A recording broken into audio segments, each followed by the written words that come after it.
good friends is getting ready to do her first adventure driving abroad, and it's been something her and I have been talking about a lot recently. And I thought, this would be a really interesting subject to do a video on, because I have driven abroad in a few different scenarios, a few different countries, and it's just something that is kind of confusing to figure out. It's something that when you are driving abroad, you really want that peace of mind. I thought I would just do a little video, some of the tips and tricks that I've been sharing with her. I hope it helps somebody else feel less stressful about the idea of driving abroad. So let's get started.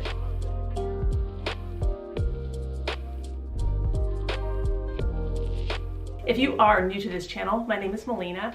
I am a full-time traveler. I have been traveling full-time for about 4 years now. Do a lot of house sitting, do a lot of solo travel, and the whole time I'm working remotely. So I try to share all of those types of, tips and tricks that I have learned along the way. These are the things, I guess, that I kind of wish I knew before I made a lot of mistakes. So if you're interested in any of those types of subjects, make sure to subscribe to my channel. But if you are here just to learn about, what to do before you're driving internationally, let's just jump to it. So with the right preparation and the right knowledge, driving abroad can be such an amazing thing. It is so freeing. It really makes you feel like you are absorbing that country. You're in the culture, and you get to see a lot of things that you probably wouldn't be able to if you were just doing train travel, bus travel, that type of thing. Okay, number one is car insurance. I think this is something that can be really confusing. If you have car insurance back in your home country or your home state, you should check to see if it covers rental cars. Some of them do, some of them don't. So this is kind of something just preparing in advance is really going to help you out. I will also say that if you are booking your rental car, let's say you're driving abroad getting a rental car, if you are booking a rental car through a site like Expedia, a lot of times they have that buy rental insurance for $11 a day. I would call the rental car place before you book that, because a lot of times they have a different coverage than like what a third-party site like Expedia might be offering you. It's good to kind of figure out what the differences are between the two of those before you book. I know like on Expedia, because Expedia is what I use a lot, if you book the rental car, you can always go back and add the insurance. So kind of just something to keep in mind. Generally, if you are renting a car, it's recommended that you purchase a separate policy for the rental versus your personal car coverage. But also, if you have something like traveler's insurance, look at all the different insurance policies that you have, see what it covers. Different credit cards have some coverage for rental cars. I would look in the, T's and C's of that as well, and kind of just lay it all out, see what is covered where, and then you can really make an educated decision. Have that peace of mind when you're actually driving if you need that extra rental car coverage or not. Okay, number two, the vehicle. If you are an American and you are used to always driving an automatic car, newsflash, a lot of other places in the world are not like that. A lot of other places in the world are super manual friendly. They are getting better about having automatic car options, but I would go ahead and double check that they are going to have that car available.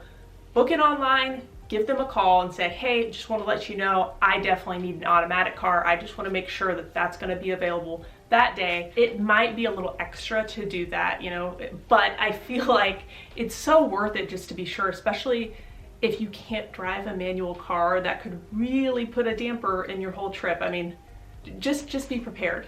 Okay, number three, know the laws and regulations of the place that you are traveling to. Even if you live in the UK and you're driving over to France, I mean, there's different scenarios where you need to register a car even within Europe. Check those laws, those regulations, and if you really need to, print out a little cheat sheet to have with you. Again, it's kind of anything that you can do to have that peace of mind while you're, driving and traveling in this foreign country. It's so worth it. Preparation is key here. In the US, from state to state even, I know that there's different laws with phone usage and even like hands-free Bluetooth phone usage. Be really clear on that before you go, because you don't want a scenario that you need your phone for maps and directions and you're not actually supposed to be on your phone and you get a CCTV picture of you and then you get a ticket in the mail. Because having driven abroad in Europe a lot, and specifically in the UK, they have CCTV everywhere compared to the US for driving, and they're watching you very, very closely with driving. So if you are going to rely on your phone for directions, make sure that you either bring one of those little things that you put on your dash for your phone for directions, if the rental car isn't gonna have it, or you buy the sat nav with it. Just be really prepared, because you don't wanna rack up a whole bunch of tickets just because you didn't prepare well. Okay, number 4, I know there's a lot of buzz about international driving permits, and I don't think these are always what people think they are. In the US, an international driving permit is just a booklet that is translating your actual license into tons of different languages. So, you know, especially if you're going to an English-speaking country, there's not really a big reason that you would need an international driving permit. I would say, you know, when I was driving abroad in Indonesia, I had one, and it was super helpful, because if I got pulled over by a cop, you know, maybe they can speak English, but I don't know if they can read English. And if I give them a license, like, I want to be able to be sure that they know that I'm valid. So it's something really helpful to have if you are going somewhere that is not native to your language. And then again, it's kind of just a good thing if you have the time and you want to get one, like, go ahead and do it. I think they're really cheap.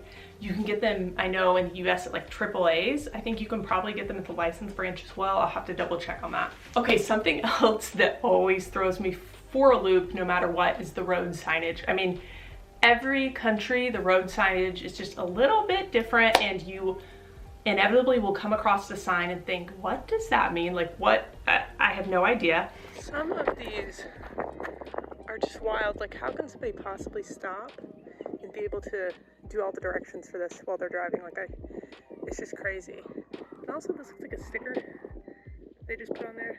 Could never fly in the US, so that's very bad. This is something else that I think it's really helpful to just print out a cheat sheet, or, you know, is have a screenshot on your phone with it, because just a way to be sure you're not racking up a lot of tickets while you're on your international driving adventure. Be extra patient when you are driving in another country for the first time.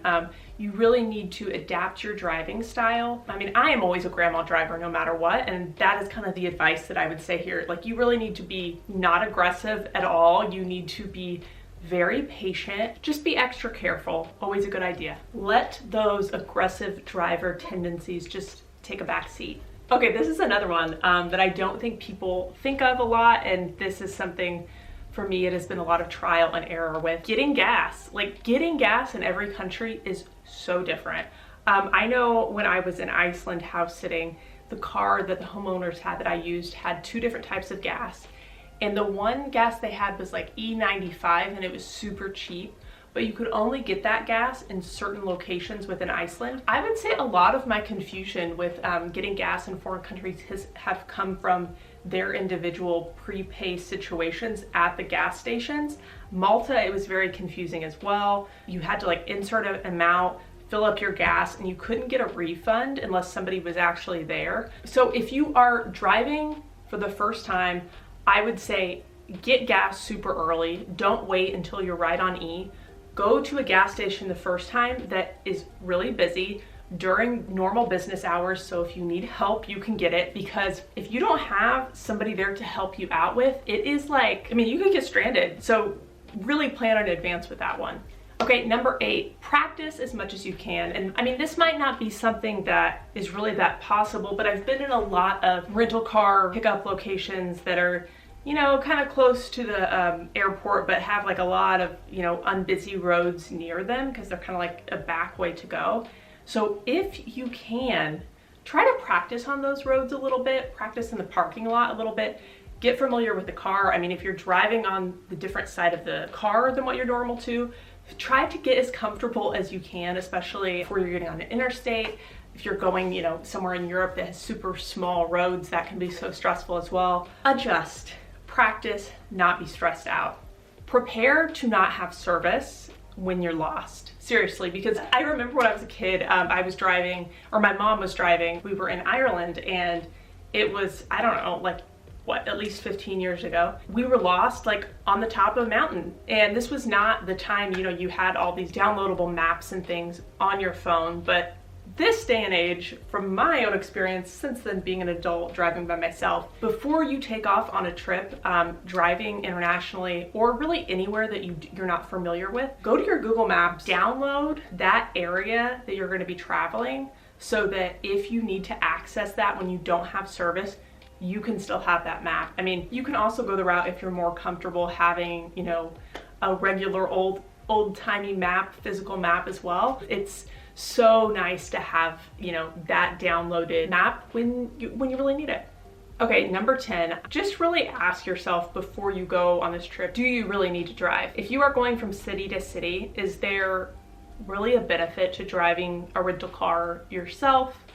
Could you do train travel instead? Driving a car abroad can be super stressful. It's definitely worth it if you're going someplace, you know, like Cornwall, that there is not a lot of options to be able to see, you know, that beautiful countryside unless you are in a rental car of some type.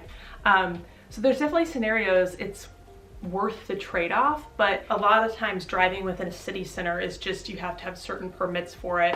We got a ticket one time, two of my friends and I, driving in Italy. We got tickets and we really couldn't even figure out why. So I would definitely say if you are just going from city to city, maybe reevaluate a little bit, because, you know, the liability, the safety, and just the peace of mind, that's worth a lot.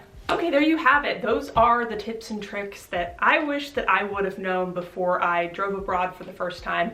I really hope that these things help you kind of figure out if driving abroad is a good option for you, or if you just want to go with public transport. Yeah, I hope this is helpful. And if you have any other questions, please drop them in the comments below, and subscribe if you want to see more videos like this one. Thanks, guys.